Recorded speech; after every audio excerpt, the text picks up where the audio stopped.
Culture Colony.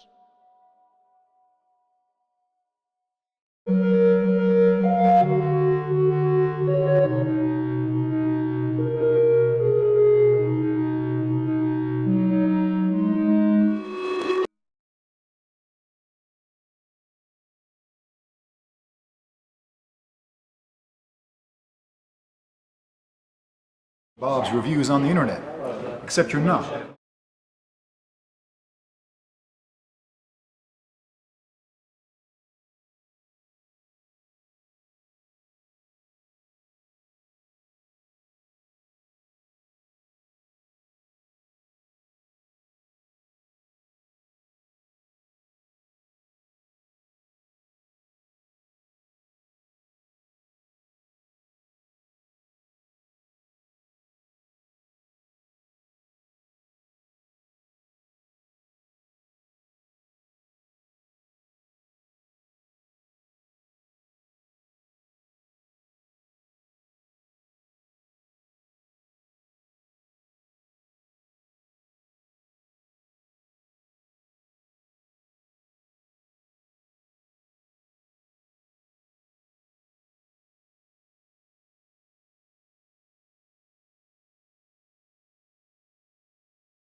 Talking about getting Donald Trump and all that.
Still handwrite, so the computer, you can use the computer there, but it's not very reliable. So I still handwrite. Which some people think, I did a lecture to somebody, I don't know, about 6 months ago, and the students thought that I was making it up, that it was an affectation.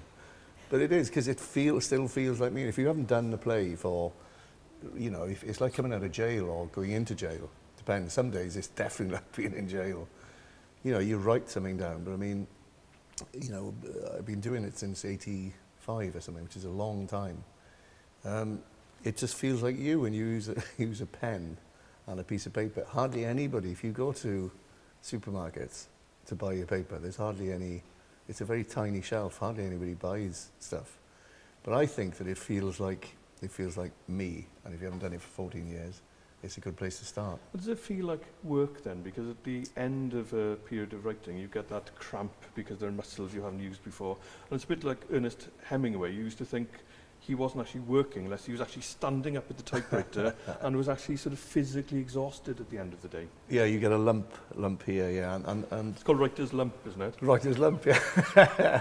I'm suffering from writer's lump, not block at the moment, which is great. No, but it's good. It's just different. I mean, so many things have changed. The world we live in is different. The whole idea of writing is different, I think. But I've been lucky. I mean, I've done something else, but I mean, coming back to it is really good. But the world's different. My family, you know, are all dead. You know, but the parents and the rest of it. The place I come from is let's just think it's not the place I grew up in anymore. You know, like we had for those meat eaters or vegans or vegetarians, we had a butcher shop for 120 years, and we killed animals. All that's gone. The village has got no shops, no kids, nothing.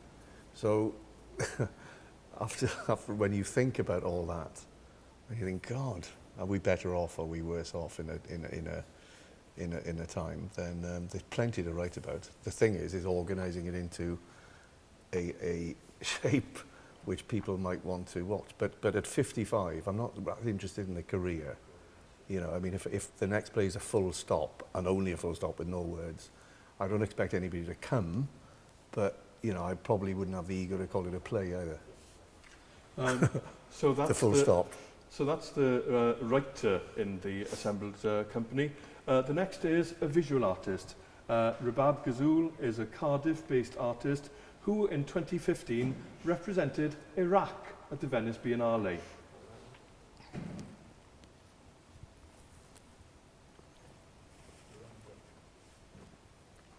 Rabab doesn't just exhibit work. Rather, the larger part of her work is delivering socially engaged cultural projects, working with communities and activists, and a sung durational work made in 2013 in Chapter to mark the 10th anniversary of the 2003 Iraq invasion and occupation is called By the Waters and took place in Chapter Gallery over one day, when Rabab invited 44 community choir members from across South Wales to learn a piece of music she composed as a durational work, so that members of the public could simply pop into the gallery and witness it as singers tried to learn it. Another work, which you can see here, simply got people to respond to Tony Blair's testimony at the Chilcot inquiry and say what they felt about it. And seeing as the subject of tonight's Kangaroo is truth and lies, it seems more than apposite. So, welcome, Rabab. Thanks. Politics, community, and your art are never very far away. That's very much in the mix. Which is the main part of it? Is it you working with other people? Probably that is the recurring context, which is I'm always interested in inviting people into a scenario or a context, or providing them with some archival material for them to respond to. So definitely the process of the dialogue between me and whether it's one individual or 40 or 100 is key. And it's really hard to say where the art and the politics or the social kind of comes, because I think actually those things are constantly overlapping in my work. And I definitely don't set out to make work about politics or choose subjects. I find myself unable to ignore certain things that are within the kind of public realm, whether it's on a kind of global level, whether it's on a hyper-local level, and then kind of find myself starting to have ideas about how and why I want to, well, more how I want to respond to that, and then the why comes later on. So kind of I think there are quite instinctive responses to things clearly I feel strongly about. And are kind of within our kind of social and collective realm. So I'm kind of interested in what the public realm of politics is and what a much more nuanced, private, almost daily personal response is to that. And to give people a flavour, when you represented Iraq at the Venice Biennale, you didn't go into those galleries full of people putting stuff on walls and having all sorts of interventions, but rather took to the canals and took your father from Mosul with you. Well, that's interesting, actually. So the work I made for Venice, and I was one of 4 other people representing Iraq, was work to do with Chilcot and the testimonial, but I was then invited by a kind of public art organisation in Dubai. They were doing a piece of work with a number of different artists, and that was called, I can't even remember the name of it, it was like a sort of a canal taxi on which a number of, they kind of had a radio station for several days. So different artists were invited to respond to certain themes. And what I decided to do was, I'd been interested in this idea of looking at my dad's email archive, which is, I call it an archive. He's not necessarily referring it to in that way, but I'm talking about years and years, essentially since he started using the internet, of thousands upon thousands of emails. I would say 99% of which have political content connected to them. 99% of which are his emails across the world to people, talking about the Middle East, talking about Western hegemony, talking about colonialism, talking about kind of pretty much the last, specifically 20 years of kind of what's happened in Iraq and other places. So I was really interested in that as a kind of archive of correspondence. My dad is pretty cynical. He's not someone who has any sense of confidence in kind of protesting or kind of conventional campaigning, but he is a kind of armchair activist, and that as a kind of archive really interested me. And I was interested also in the more personal bits of correspondence. So what I proposed was that I would invite my dad also onto this boat with me for our stretch of this kind of recording for this radio station. And we had a discussion about this email archive. So I kind of drew out from that a number of different kind of emails, bits of correspondence, strands about certain subject matter. And I kind of asked him a series of questions. We had a dialogue about it. And then we also read out extracts. It's the first time I've had lots of conversations, obviously about politics with him. But then I kind of wanted to slightly reframe and try and get him to talk in a more personal way about this content and why he's driven to constantly write to people and literally try and correct them about his understanding of what's going on in the world, because he's going a bit crazy about it. So that's his way, I think, of staying sane. So in a way, your art took something very private and made it political, but actually brought it back to the private because it allowed you to get to know your dad a bit better. Yeah, and I think that's probably really key for me. There is this kind of dialogical space is really how I start to unravel these bits of material for me, whether it's my dad's archive, whether it's people responding to a series of bits of footage of Tony Blair speaking at the Chilcot inquiry and that testimonial. I'm kind of interested in revisiting or reframing or representing those materials as I see them in context of people. So the Chilcot work was actually about 30 people from across Cardiff, different ages, different backgrounds. And interestingly, I'm not interested in inviting people who are interested in politics. So a lot of people said to me, I don't really know anything about politics. And the kind of premise was you didn't need to know anything about that context. So the invitations were very, very simple invitations to engage. Okay, well, I'm slowly getting the hang of this now, so I'm going to need to keep on introducing our next guest, Lisa Kriegel, until some pictures come up on the screen. So, while we're waiting for those to arrive, I'll say that Lisa Kriegel arrived in Wales from Brooklyn some years ago, but last year she was the gold medalist for applied arts at Lle Celf at the National Eisteddfod. Her ceramic tea sets and tableware are influenced by her love of brutalist architecture. As a child, she would wander around half-built skyscrapers in New York with her father, who was involved in building them. Lisa is also a culture colony interventionist, and during her exhibition in MoMA Machynlleth, the stacking tableware, brutalist sculptures in their own right, will be disassembled and a feast will take place. Sounds good. As you can see, these ceramic works are stacked up pretty much like tableware, but you need not fear should you drop them on the floor because they're made of stone, and so even Greeks in a wild orgy of plate spinning of these particular plates couldn't actually break them.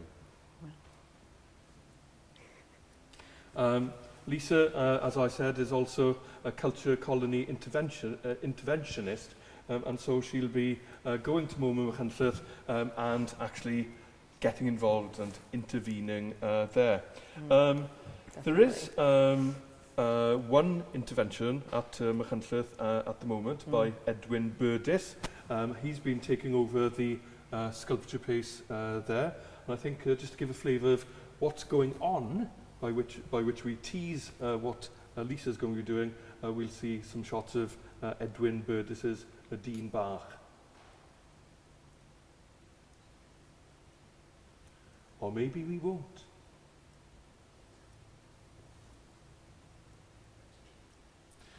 Maybe we won't. Lisa, you came to Wales, you've been working in places like the Gurnos Estate, you've been working at specialist ceramic studios. Now in Wales at the moment we're doing pretty well with ceramics, we're actually sort of world class with ceramics, but you bring to your art an interest in a kind of architecture which I think we need to explain a little bit, because brutalist architecture is very much an ugly phenomenon. So if art, where truth and beauty often sort of search each other out, with brutalist architecture, that's not the case. Yeah, it's all about perception though, isn't it? Truth and art and architecture. Well, truth and art, it's perception and how we perceive things. And what my truth is may not be what your truth is. And, you know, you wonder about, you know, what people say about, especially being American, you know, and the whole issues with Donald Trump at the moment. You're thinking, how could these people possibly believe the things that they hear? But it is how they grew up, it's their perception, it's what they're taught, it's what they learn. So brutalist architecture, as ugly as it is, there is the ideology behind it, which was this mastermind of a social experiment of, well, it's social housing in a good kind of way. That's what their idea was to put everybody together. There'd be shops, and everybody would live together, and everybody would have a fantastic time, and they'd all be wonderful. But what happened is that just a horrible social experiment that went wrong. Nobody took care of anything, so they became derelict and horrible places. Now there's a resurgence again. Now they're looking cool, but we're kind of in that world that we live in now. It's very similar to what was happening when those things in the 70s, you know, in 80s were, well, mostly 70s, the politics was happening there. It's very, very similar to what's happening now. And in your native New York, people like Robert Moses was actually sort of changing the entire landscape of the city and knocking down tenements and moving people from one slum to the next and ending up with them being entirely dispossessed. This was happening right across Europe as well, with Ceausescu in Romania knocking down beautiful buildings and replacing them with these really ugly blocks of flats. Horrible things. But it was cheap. It was cheap, wasn't it? You can like put lots of people in to a big building, super cheap, build it with concrete, and Bob's your uncle. You know. But you know, when that happened, people actually liked it. You talk about as Park Hill in Sheffield, it was, you know, people loved it. You know, it was right after the war when that thing was built. And loads of people, their Victorian houses, which were bombed, were just ripped out. They were put into these new flats, they had hot water and toilets inside, and everybody loved it. It was fantastic. It was modern.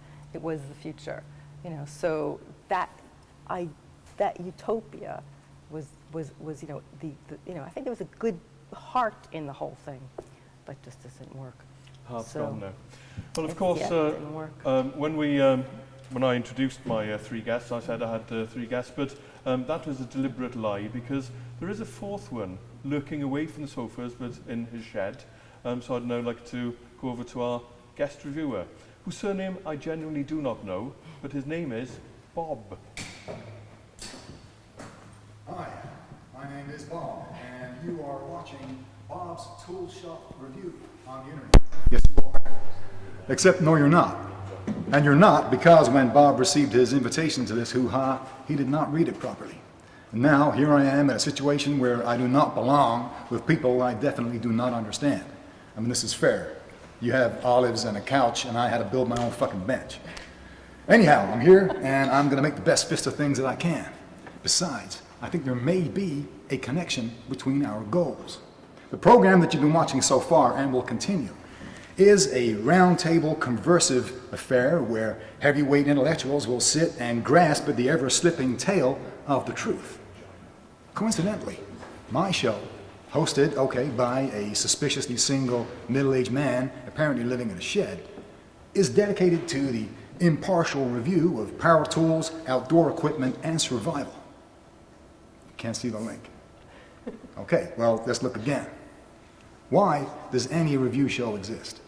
It exists because your average Joe needs information, fact about a product or a service that he or she may decide to purchase and literally have in their lives. Essentially, they exist for the pursuit of truth. John. Curiously, we've had our first genuine tweet from Prison Wife 17, who asks, are you, so I presume that means the collective company, are we completely sure that absolute truth does not exist? Who'd like to have a run at that philosophical, hoary old chestnut? What does it mean? I'm going to run from that one here. Yeah, I You know. are going to run from it? What does it mean, absolute truth? What does what does that absolute mean? truth mean? I'll tell you what's convenient mean- is... No, you can have a bash? Yeah, go for it. If Well, not... I think we've slightly fetishized the truth. Like, we pursue it, and of course it's important. But actually then, there's how we live and how we choose to behave, and there's the kind of actual value we create or don't. So I think kind of like in this obsession with the truth, we sometimes miss our agency, which is real and which you can't deny. Our acts are real. So however much we want to disguise or mask or actually, sometimes I think we need to kind of focus back on what is it I am doing on a daily basis. The narratives about the world will continue being distorted, but that is our own human agency and acts are full of potential. Absolutes or potential? Potential, Yeah. but then they become, then acts are things that manifest, aren't they? Like our behaviour manifests, and that can't be. Well, we're under assault with abstruse tweets at the moment because the same source gives us this question. How can art claim privileged access to truth when science has solved all the world's problems? Well, of course, we can bristle at the last phrase there. Really? Science has solved all the world's problems. With the Paris Climate Change Agreement a bit under threat at the moment. How can art claim privileged access? It does seem as if science is claiming privileged access at the moment in UK universities. If you're an engineer or a scientist or whatever, you get the money, whereas the humanities... But the search is everything, though. Like you said, perception. I mean, in order to get the research money, you've got to prove a link from, a popular one, like solving cancer in bone cancer in children with something serious and something meaningful. But the clever scientists only, I think, they apply for the money, and they apply for the money in the search for a truth. But the clever people are just like artists. They're hoping to discover something which is a byproduct of that journey. So in order to get the money, you've got to say, I'm going to prove that there's a link between myxomatosis and people who walk in the garden in the 70s, right? But you know it may be a truth, maybe not, but it's interesting enough for people who are going to support that research to monetize it. But the clever scientists would put the juniors in to look at that link, and you wait to discover something. And in that discovery, science is art and art is science. If you don't think that, then the whole principle of discovery is impossible. If you don't think that you can, if you're a 3-year-old or a 63-year-old, I don't know why a 63-year-old is important, but bear with me. You've got to discover, you've got to discover, you know, like the whole thing, you can't know something. You only discover something by, for example, going to a shed, taking your dad to the Biennale, or whatever you do, you know, or your response to walking up, looking at the skyscrapers in Brooklyn in New York in the 70s. But, you know, the discovery thing has got to be real. If you really, all you're doing is using the tools, whether you're a scientist or an artist, if you're using a paintbrush or a pen in my case, you've got to trust yourself that what you're trying to do, that you are a flawed person but essentially a good person, and that by putting a learned skill together, you can discover something you never thought of in an everyday way. And therefore other people, if they then choose to come and watch that organised idea, a rhythm or whatever, and they perceive a truth in it, then that discovery that you made in a shed or wherever you made it is worth it, because somebody else discovers it as their own truth, which has nothing to do with you. So, you know, discovery and truth are equal, I think, in art and science, but it's to do with desire. You've got to kind of hope that there are people who are as concerned about wanting to be good, whatever that means, as well as being good artists or good scientists. There has to be a desire to connect, and if that desire to connect and discover goes, then pretty much we've got to draw the curtains, I suppose. You once described your own process, though. Your tool, your essential tool is the sentence, and you once explained how writing a play is, at its heart, writing one sentence and then another one, and it follows. In the terms you're now using, that means that even though you start with a sentence, you're embarking upon a journey of discovery. Definitely, yeah. So there's an excitement to that, isn't it? Because you're going to be opening up worlds and finding out things about yourself and all the rest of it. And surely that is, at heart, one of the great thrills about art, is that sense of discovering stuff about yourself and the world and how you relate to it. But I think the scientists, I think that it's exactly like science. I think that the I'm going to stop trying to explain a scientific process, but at its best, I think they're remarkably similar. The language is different, but the process is exactly the same. Accident, mood of the day, an amazing synchronicity of events and ways of seeing. Somebody who can stop, and can see, and that's it. And so that's an accident. It's random. It's chaotic. It's all the ingredients that we know, which is the essence of everything. I mean, like, you know, it's the same in art and science. About one of the things that we've seen, particularly in the last year, I suppose, as we went through Brexit, as we saw the ascent of Trump, was the way in which complexity was turned into simplicity and boiled down to, at its heart, just the slogan, take control, whatever. Everything was boiled down to that sort of thing. Interestingly, you yourself have used slogans for a totally different reason. And in places where you've worked, you've put big slogans up to empower people the other way.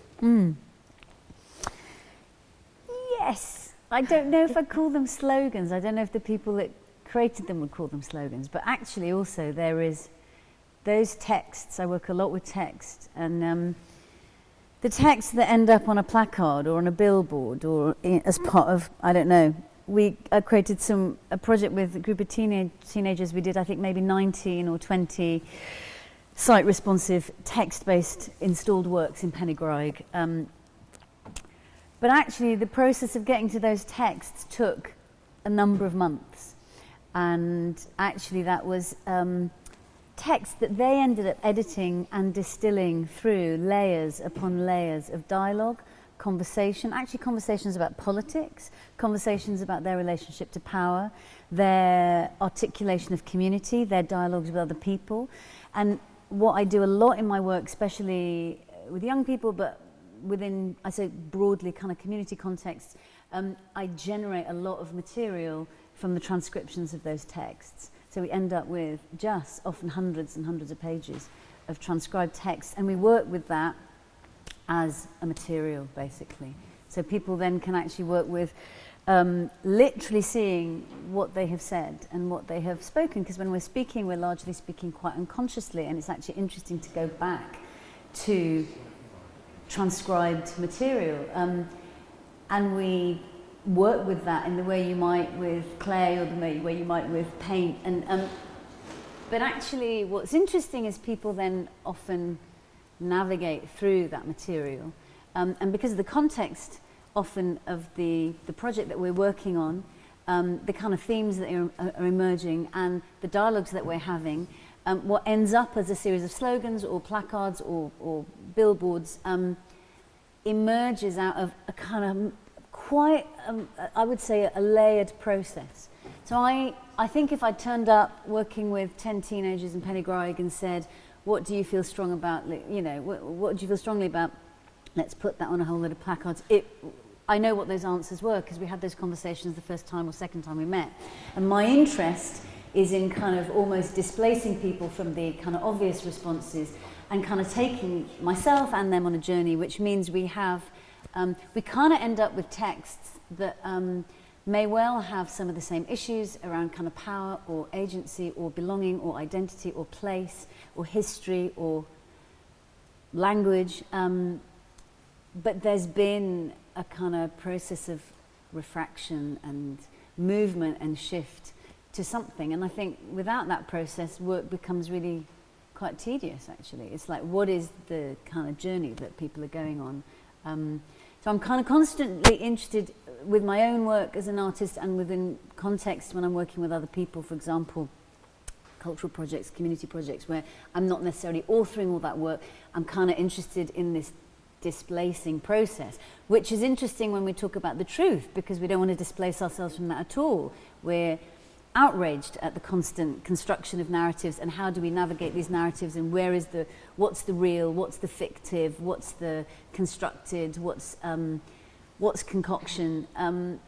So I think I'm not sure if we've become recently, if we talk about the Brexit, Trump, post-truth, fake news, all of that kind of area.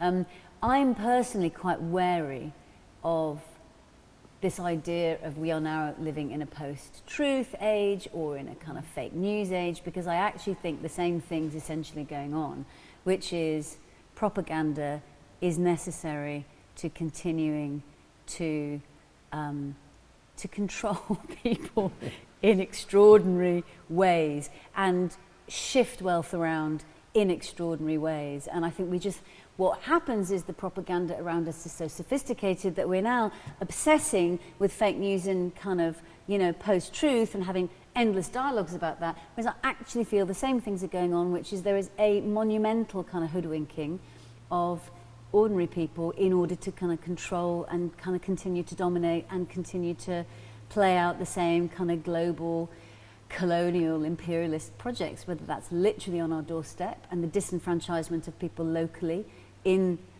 you know, in Wales, in Cardiff, in the valleys, wherever, any parts of Wales you can go to, and there is poverty on levels that are grotesque, you know, or whether it's in other parts of the world. And so I kind of, I'm wary of, I think these things go in trends, and the current trend is we're in a post-truth. I have no idea what that means, other than this is the continuation of the propaganda project, which is essential to our control, and we have to break it somehow. Yeah, it's a conjurer's trick, isn't it? Don't you think Yeah, that this it's is- like it's a magicians. And But this it's has another- happened, but this has always happened. But it's just happening faster. So we're just getting the information faster. But Yeah. the guy on a horse, sending information, and it's going to 5 different people. By the time it ended up at the other side, it could have been a complete lie. But that Yeah. it just took 3 months for it to happen. Well, now it happens instantly. So we feel like it's happening. Like it's unusual. It's not. This always happens. We're told lies constantly. Yeah. But or our perception of that being a lie, it's not different. It's just fast. It's Same as the we have cock and bull Insta. story, yeah. It's Insta. It's instant instead of having to wait. Before you had to look at the newspapers and the whole thing. Now it's immediate. So and the world is really small because there's stuff like being an American, the things that we were fed and what Americans are fed, they don't know a lot of things that are happening in the world because their news is such it's such a big place. I tell people things. I didn't know that was happening. We didn't hear that. We hear loads of stuff about what happens to them, but they don't hear about what happens to us. I didn't know anything about the 1980s Valleys protests. I don't remember hearing anything about that, and that was a big deal. But then again, you're talking about a country where a large proportion of US senators don't have passports. Well, exactly. They don't even It's leave the country. ridiculous. They have a shrinking Seriously. media, so that happens. Absolutely. And all of a sudden you have an aberrant businessman who can control the new means of communication, and i.e. Twitter, Yeah. and actually boil it all down. Yep. In terms of art, Mad. though, if you were a Hollywood producer or a novelist trying to write the next great American novel, you can't compete with what's going on in America at the moment. you can't make Just that in the same up. way that Howard Jacobson wrote a novel quite swiftly after Brexit to try and express the anger, frustration, confusion, or whatever. But America now is outstripping any fiction on the grandest American scale. Absolutely. I totally agree. There is nothing like that. I mean, I thought George Bush II was a scary, funny, person, but this is. I was like, seriously? Is this real? Is this true? That is actually Donald Trump really the president? You ask the question, or is it just easy, just a puppet? Yeah, well, apparently he's not. It's all been constructed in a big studio set Yeah, somewhere. yeah. So It's they've like, rebuilt the White House. Yeah, absolutely. And those Yeah, crowds. that's yes, they- fantastic. Yeah, great. yeah. Because same Do you thing feel a with- sense of relief now? Yes, thank Yeah. you. Ed, you've been besotted with America. I mean, you've written about characters who express your own love with America. Is that love a little jaded now? Yeah, you took a long time to say the word jaded, John. Yeah, definitely, yeah. I mean, the myth is here now. Ages ago I said something like, damned is the nation without any heroes, and I came from a generation of people in Wales that certainly didn't. I mean, if you were Welsh, pretty much you buried yourself, you just hid yourself, because there were no kind of popular icons to compare with what we grew up with from America. So that's what that was about, but that was 25 years ago. Now it's interesting that the landscape, what we have, the raw material, is where you'd start. I mean, certainly the idea of space, the idea of myth, the idea of, somebody, if you give me a camera, I often direct people underneath the eye line, which means you're slightly making kind of westerns. So, but the landscape of, I don't know if Ceredigion is like a western to me. So, Well, that's what you found it's not there. the You- searcher. It's like this, but the thing is, I know very little about crime drama, and some people think, it shows in England. But what I do know is I know about landscape, and I think that landscape gives it a scale and an ability. And if you put any person, man or woman, from any country in the world against a massive landscape and a sky, and shoot it in such a way with a certain light that somebody, for 5 minutes nothing happens, and somebody walks from the bottom left of the screen all the way over to the right and out of shot. That's a kind of journey. Everybody would get that. It's a simple story. Everybody gets, well, that's a kind of life thing. You're born and then, but the landscape remains. So it's just that little tiny person's journey in it. But what's noble about it is that you know, we've got that scale, and sometimes one of the things that me and a load of other people in my generation, or people in this place, and out everywhere all over the world, in other parts of the UK and Europe and everywhere else, we didn't think that we had the space in the way we spoke and the way we were to kind of engage with that bigness. So if you freeze it and boil it all down again, you know, maybe what I'm interested in now is like taking the desire bit and the passion of that I had when I was a young man thinking America is where it's at. Certainly don't think that now, and then boiling it down and trying to put it into a context which is actually your own. But whether it's too late for the culture you live with, you know, I'm not sure if the culture we live in is now distinct enough to exist in anything other than people without words walking across an endless landscape. I don't know, but I mean, certainly myth making is possible here from rudimentary starts, and not in my opinion, not in the US of America, no. Okay, well, Does that make sense to you? Yeah, totally. we have to, I suppose, set ourselves in context for a moment and explain where we are at the moment. Throughout the month of May, from the 1st to the 31st, the Diffusion International Photography Festival is happening in 19 locations right across Cardiff. And around us on the walls here you can see images, anything from the early history of the Free Wales Army through to images of some of the industrial valleys. And we're also in a place called Sustainable Studios, which is a community resource. It's the pipe dream or desire of two sisters who've successfully managed to do some crowdfunding and in recent years or recent months they've managed to raise money for the fire escapes, and it's now a resource where people come together in certain studios to make things and to exchange ideas, and that's where we are at the moment. Ed, I'd just like to... Oh, I'm just being told now there's a whispering voice. Julia. Hi, I'm Sarah. And we're sisters, and we founded the Sustainable Studio. 10 years ago, we started out under my stairs, you know, and upcycling. And we just found we were running out of space, and there were other artists in our city that needed space too. So we put two and two together and thought, why not create a space where we can all share, work together, share skills, have lunch and drink lots of tea. We're based on Dumballs Road, which kind of links the historic Cardiff Tiger Bay to the city centre, and we felt it was important to kind of stay with our roots, stay with the community that we'd worked with for such a long time.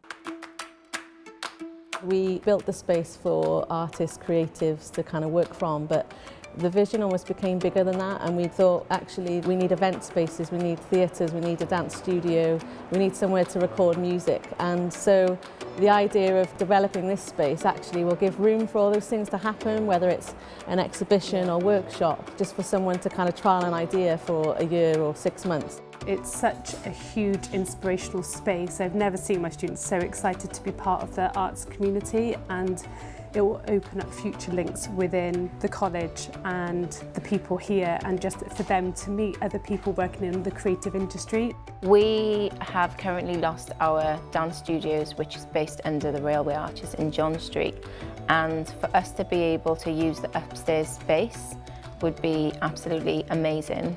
There's a real shortage of rehearsals, spaces, dance studios. If this space does get developed, then it's going to be ideal. There's so many empty buildings across Cardiff that are not being utilised, so it's really exciting, I think, to actually be in a space like this and be able to bring it to life again. It's really important for people, you know, next generation coming up, and knowing that there's a place for them creatively in Wales and not having to kind of look elsewhere, London or, you know, across borders. Actually, we've got a thriving community here, and we need more spaces like this. And we need your help to do it.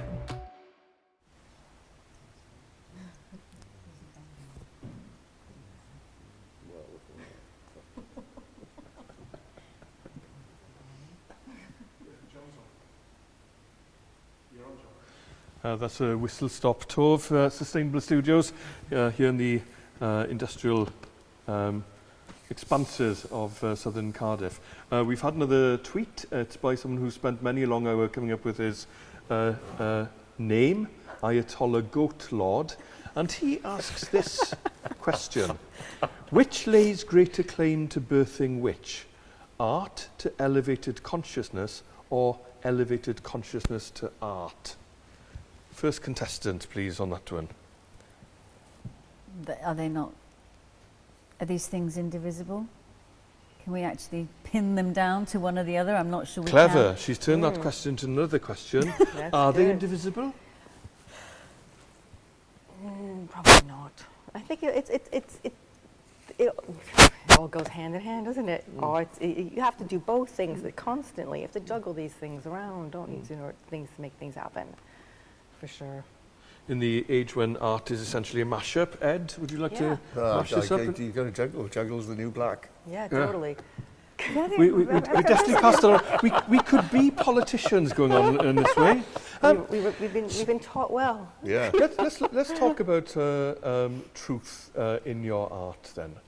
Your first big success, Ed, House of America, right at the heart of the play was this enormous lie, and that pretty much determined the gyroscope movement of the whole play. So that's, again, like the sentence, and like the pen you hold in your hand in your shed, that's one of the tools of your trade, isn't it? Lies, blatant lies, big lies, wounding lies. Yeah, lies which, you've got all kinds of lies, but you deal in lies, yeah. I mean, you don't start off with, truth is essentially undramatic, in terms of as a thing. You can present a truth if it comes from like verbatim theatre. If something really happened and there's a transcript from things, whether they're in courts or whether in something else, that is a different kind of truth. That's not written. That is a testament, and it's different. But if you meant to come up with something, it depends on why you're doing it. If you're really doing it to feed your kids, and you're really not interested, then I think it's very difficult at the moment to sort the cynic out from the truth seeker, because the tools of the trade have been used in all kinds of ways, in good and bad. But I think that I know when there have been times in the past when they've been not cynical, but I've let something go on because I was more interested in doing something else rather than creating. At the moment, I'm really interested in making things up, and then making things up is the stuff of lie. And you've got to hope that the better you make it up, you may, in the melting pot, find a better truth. But again, what I said about 10 minutes ago, it's got to be down to, what your values are as a person. Forget what you do, whether you paint or work with clay or films or words. Do you really want to connect? Do you really want to find new ways of thinking? This is a pretty confusing journey, whether it's just faster propaganda than the Pony Express. But the Pony Express had its pluses. But, is it just faster propaganda? And in that faster propaganda, should we try and not necessarily think that we can find truths, but look for better shapes in which to put our lives? Propaganda as a word is pretty much synonymous with war. And famously, of course, the first casualty of war is the truth. We've talked about America, we've talked about Iraq, and quite naturally for yourself, comes from Mosul.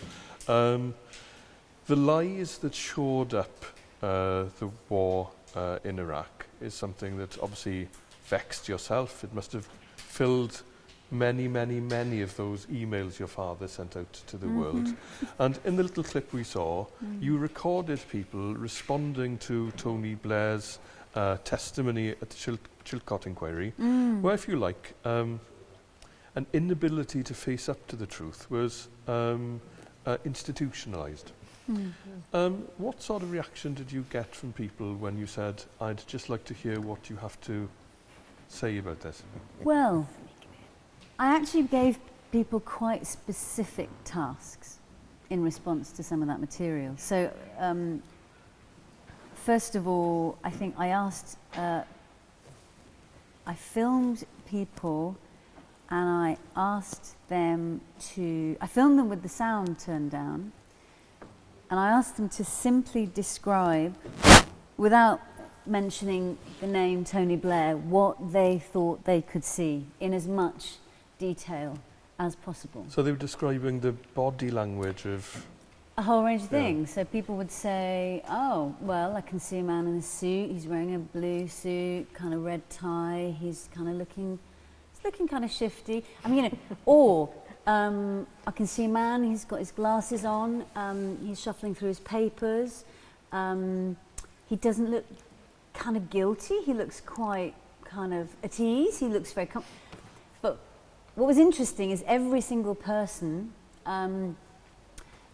projected onto what they saw, and of course the body language, and they kind of projected their own relationship, their own perception, their own some kind of approximation of how they feel about the situation, which of course, regardless of what you know about politics, everyone knows who Tony Blair is and everyone knows his record. So I was kind of interested in, if you give people these simple tasks, one, describe exactly what you see in detail with the sound turned down. Two, I invited people to literally try and follow his body language and imitate through their own bodies what they were seeing, replicate it. Then I also got people to listen on headphones to him speaking, and I invited them to simultaneously speak Tony Blair's, the text, the live text of his testimonial. And what you get in that is, one, a lot of people kind of resist doing that because if they have any problem with what's being said, there's this kind of, there's this tension around, the task is to kind of speak and deliver these words, and I have my own commentary on this, which there is no space for. So kind of people's own body language, people's own faces, their contortions, their responses really is intimately kind of inscribed in the delivery of a very simple task, which is please listen to what someone is saying and verbatim reproduce it. But what also I was interested in is this rhetoric of the politician, and so when you kind of hear ordinary people who are not politicians speaking in this language, it is extraordinary how removed and how alien and how constructed and highly kind of prescriptive this language is. It is a construct, and I think we hear this language so often, it is so difficult to get any sense of sincerity from our politicians, actually. I mean, I think Blair was one of those classic examples of like the performative is so to the fore in everything he did, which is sometimes why I kind of feel people just don't get Corbyn, for example, because there's just no interest in the performative, and so people don't trust it. It doesn't seem normal. It's not leadership enough. It's not, you know, charismatic enough. So I kind of was interested in what happens when people get a chance to respond, also in a particular time frame, which is it was quite open-ended. So I spent as much time with people as was needed. So I might have spent 2 or 3 hours with people. Of course, the edit was much more, was kind of reduced to maybe kind of 20, 25 people. But I suppose what I'm not interested in that moment is people going, God, I hate Tony Blair because of X, Y, and Z, or I think he's a liar. What I'm interested in is sort of trying to almost find something more, kind of sounds a cliche to say more truthful, but actually how the presenting of tasks is about trying to elicit from people their own unconscious responses to that material. The other thing that's really important is we saw sound bites in 2010, I think, when Blair first testified. So you would get your kind of sound bite, you know, here or there on the news, but this is like 6 hours of material. His testimonial was like 3 hours in the morning, 3 hours in the evening, in the afternoon, and then he was invited back in 2011 to testify again. So I think that testimonial for me is probably one of the most significant political documents of our time, of deep significance to the UK, because everything we are embroiled in, to a degree, can be traced back to his decision to take us into that invasion and occupation. So what is the truth of that for the ordinary person? You know, away from the kind of sound bites on the 9 o'clock news, in people's homes or in their kitchens or like in their office or in their allotment when they're listening to this material, what in a slightly revised space does it mean for people to engage in material that I think has deep significance for the British public, because most people feel deep regret that we were even remotely involved in this situation. So I'm inviting people into spaces which maybe, even with, if you're talking about politics with your friends or your colleagues, is a much more intimate. I'm kind of interested in a much more intimate space. Well, that's pretty much as we're inviting people out there to join us on the Twitter sphere. Goat Lord's been in touch again, and he's being pithy this time. He says, "Fuck art, tell me about power tools." That would seem like a natural cue to go back to Bob in his shed. Need power tools to make art. Very well. I had some notes. They've all got their laptops over there. We're not quite with you yet, Bob. Sure. Okay. Say when. Say when, Bob. We're running? Okay, good. So, again, I had notes, and I was going to do some big expose on some of the truth-related products that are available on the market, and they are baffling in number. For expedience, I was going to break it down, and I was going to maybe take just two of the big producers. I was going to take scientific, objective method, and maybe have a look at the irrefutable truth of God's love. And maybe look at those in the same way and use the same criteria that I would use to judge any tool. Robustness, their fitness for use, and for their sustainability. But that feels a little too clever right now. And I just had that tweet, whatever that is, I don't know, for talking about tools. So for a second, I'm going to try and do both. Fuck this for a second. I have a meager selection of things here. I just brought this along so I could make my bench. And so this is old stuff, okay? And I'm not going to talk about the particular model. I'm going to talk about battery care, actually. This is an old tool. This is the 18-volt. It's a lithium ion. It's not that old, but it's it's a Hitachi. I like Hitachi because they're green. This bright yellow shit. It just looks like fucking IKEA. But anyway, the Hitachi. It's a good tool. The reason I own this is because I have really big hands. Okay, and these little things are kind of crampy and they hurt. He's got his bump on his finger. I got a bump that comes right here when I use a small, like a human man's tool. But this has got, look at the size of the handle on that fucker, man. It's huge. You can get your hand right in there and it feels good. It feels natural and it feels kind of, safe.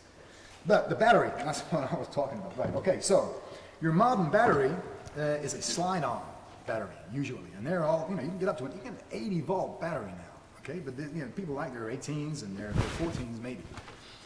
The thing with a battery is you've got to treat it well. You've got to respect it. You've got to give it some life, man. And the people tend to keep their batteries charged at 100%. Okay, that is bad. Don't do that with your battery. They're better if you leave them at about. Pete fell over. Hey, okay, right. They're better if you leave them at about 40 to 60% of charge, and then they're going to last much better. If you charge them all the way up and you leave them, then they're not going to like that. I used to have 4 of these batteries. Now I only have 3 because I let my batteries get cold, all right? Not a little bit cold, but real cold. They went down to like minus 14, 15 degrees. They hate that shit. They also hate being really warm. Don't keep a battery outdoors in the sun. If you're working in the garden, putting decking down, which if you are putting decking down, you should be punished. But if you're going to put decking down and you're out there in the sun with your glass of white wine or whatever nonsense you're drinking, do not leave your battery sitting around in direct sunlight, because it's going to fuck it up. Okay, right. How long have I got? Because I can go on all evening. Good. That's it. No. Sure? Yeah. All right, okay. How about this? Back to my prepared material. I had some plans to review big things, but I'm inspired by the honesty and the humanity of the... No, I am. Seriously. I'm inspired by these people, so I'm going to try and review something personal to me. I'm going to look at my own understanding of truth And I'm going to do that using those same criteria. Robustness, fit for use, sustainability. I'm going to look at my own understanding of truth through a lens of something that I care about greatly. A Laplander folding saw. A Laplander saw, as the name suggests, is a saw which folds neatly in half. The blade is strong and flexible and has an incredibly thin curve. This means that when it's cutting, it only has to remove a fraction of the material that a thicker, more aggressive blade would have to do. Another uniqueness, most folding saws cut well in one direction, okay? They cut a pull stroke. They're pruning saws, really. The Laplander cuts in both directions real well, forward and back, making it very efficient and very fast. The handle is ergonomics in perfection. When it's folded up, it fits nice into a pocket or into a pouch, which you could buy as maybe an accessory, although I don't think they're necessary. Is it robust? Yes, it is. It is almost impossible to break one of these. Is it fit for use? Yes, it's for cutting stuff, and it does that real well. Is it sustainable? Yes, because with a little bit of patience, you can sharpen this blade, and you can replace it too, and it's made beautifully. It's going to last a real, real long time. So I can say for sure that the Laplander folding saw is good. That is true. Or is it? How do I know? How do I know that anything is true? I have personal knowledge. I have first-hand experience of this. I've used it, I've held it, I've dropped it and picked it up, and yeah, I know this thing. I know that beyond my own personal preference, this is a good saw. But how do I prove it? I can't, because my truth is internal. And I know for a fact that I am not objective. Just purely by nature, my interface with the universe at large is wholly subjective. I don't even understand my own consciousness, or whether that consciousness is singular. From what I understand, from what I've read and from what I've heard from people in science and everything who I believe to be telling the truth, the Bob that stands before you now is just an amalgam of trillions of cells that are currently cooperating to hold together in this, albeit aesthetically pleasing shape. But what if, just what if, within that unbelievably complex community, there is a micro being or an enzyme or a parasite that is actually just allowing me to stumble forward with the imagination of independence simply so that it and its colleagues can survive. In short, when I open my mouth and speak the truth, I don't even know who is speaking. Now, let's just assume, for argument's sake, that I am a single sentient creature with agency and freedom of will. And what I say is the truth as far as I know. Who cares? Who cares what's inside my head? The truth means nothing unless it is mobile. In order for it to be mobile, to move from one person to another, it has to have a medium. And I believe that that medium is trust. Now, this is unsurprising, since those two words share no less than 80% of the same letters. There's no fucking accident there, okay? So, how about an example of the truth-trust codependency? I recommend the Laplander folding saw made by Baco, $17.99, do not pay more, to my friend John. John knows me. John knows that I'm good with tools and stuff, so he believes me. Ergo, that truth has been passed on, whole and alive. John then recommends the same tool to his friend Rabab. Rabab knows John, and she knows that John's kind of a reader. And he has little use for anything more, more plucky than a cheese knife to cut stuff. Ergo, that truth is no longer unquestioned. It is dubious. It is a possible truth. And in just that one exchange, 1 degree of separation, it is broken down without the hermetic presence of trust. If this were my show, this would be around the time I would sum up. And I gotta say, right now, Bob's understanding of truth is not coming out well. Is it robust? No, it is not. We've already demonstrated that one tiny knock, one challenge, and it falls completely apart. At best, it needs to be reevaluated, and at worst, it needs to be completely reconstructed. Is it fit for use? Well, kind of. For me, truth is a tool that I use to file things in categories of usefulness. Truthful things, they're dependable. Untruthful things, they make me anxious. Is it sustainable? Well, clearly not. We've already just demonstrated that in 1 degree of separation, it breaks down in transit. I have to say that overall, Bob's understanding of the truth receives only 4 out of a possible 12 stars. And yes, I am using an imperial measurement of 12 because decimal is for French people. John. Thank you, Bob. And Goat Lord's been in touch again, and his question is very simple. He's asking, is Bob single? And also, does he do personal audience? I don't quite understand what personal audience is. It's like the visiting masseur, possibly. It would be a good time to sum up, but I've got a couple of business items to attend to. I would now be showing you, in a blatant and flagrant advertising manner, the latest issue of CCQ, Culture Colony Quarterly. But I can't because the cover is currently under embargo. Or is it? You can show the other cover, can't you? I can show you this cover, because this is an old one, which is... Turn to this camera. I show you that. It's available in all good art centres and shops where intelligent people go to get their reading material. And soon... B&Q. Yeah, B&Q, not IKEA, because obviously they're not recommended. Yeah, we can show the other cover. Oh, okay. Because it's the next one. Yeah, after This after is where... Wednesday. Okay. This is where things really begin to disintegrate. I'm just going according to the notes I was given. But this is a marvellous cover. This is quite the best cover you're likely to see today. It's amazing. Wow. And it says, a creative conversation. And your eyes are having a creative conversation with this image on the aforementioned cover. Is that enough of a shameless plug now? Because this show, or at least what resembles a show, is brought to you because of the creative endeavours of the CCQ, the master lords of intelligent creative practice. Right, okay, it is the time when I suppose we should be summing up. You've been mentioning things like nobility or whatever, and the nobility of the writer. You've been... No, I didn't say nobility, did I? You did use noble at one point, yes. I've just turned noble into nobility. It's Okay. just, yeah. And you've also talked about being good, right? Things, a writer being good. You've taken ugly things and found a way of making them more palatable, and in the case of plate, palatable. You've actually said, yes, in the face of an onslaught of propaganda, people can actually be empowered by just being encouraged to say what they think and helping to shape what they think in the same way that propagandists do it.